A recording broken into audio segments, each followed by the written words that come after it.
Bonjour à tous. Mon nom est Denis Pitié, le petit-fils de Charles-Amédée Pitié, steward à bord du Montmagny. Ce n'est que tout récemment que j'ai pris connaissance de toute l'histoire du Montmagny, puis du naufrage, par l'entreprise de M.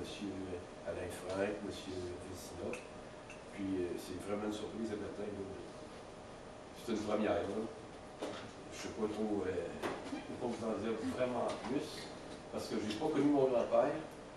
Mon père m'en a jamais parlé vraiment. Il y avait quelques photos que j'ai cédées au musée ici.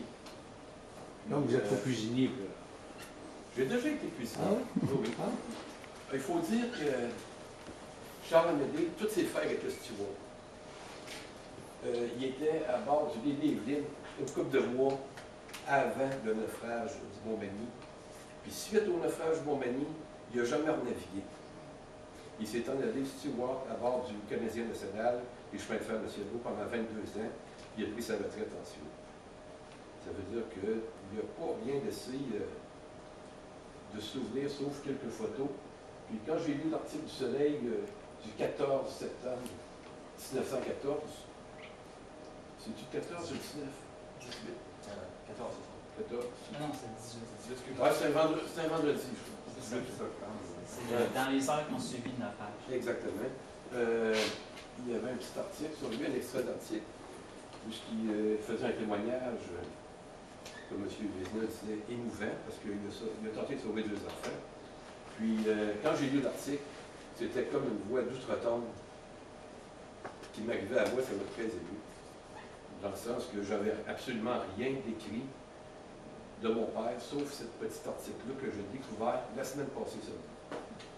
Tout est nouveau pour moi. Je découvre comme vous tous ce matin. Puis, je vous remercie de l'attention que vous portez au témoignage que je suis là. Vous savez que vous auriez plus de cheveux, vous ressembleriez pas à peu près.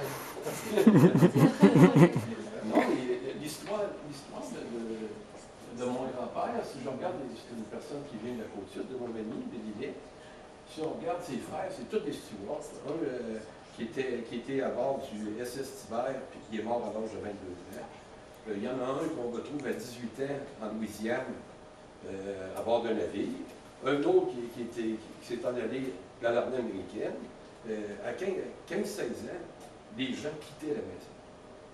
Ils ne restaient pas à la maison comme aujourd'hui. Ils quittaient, ils étaient des hommes, un peu comme le capitaine Bernier, il est capitaine à 17 ans. Il décollait de la maison, il ne restait pas à la maison. Vous avez fait quoi dans la vie? J'ai été cuisinier au départ. Ensuite, j'ai été chauffeur de camion lourd. J'ai fait 8 ans de Californie de la Floride. Et voyagé aussi. Oui. Maintenant, je suis au transport adapté. Ah, il y a des gènes là-dedans. Exactement. Exactement. Mais moi, ce que je retiens, ce que j'ai découvert, c'est que mon grand-père, quand j'ai lu l'article du journal, ça marqué pourvoyeur.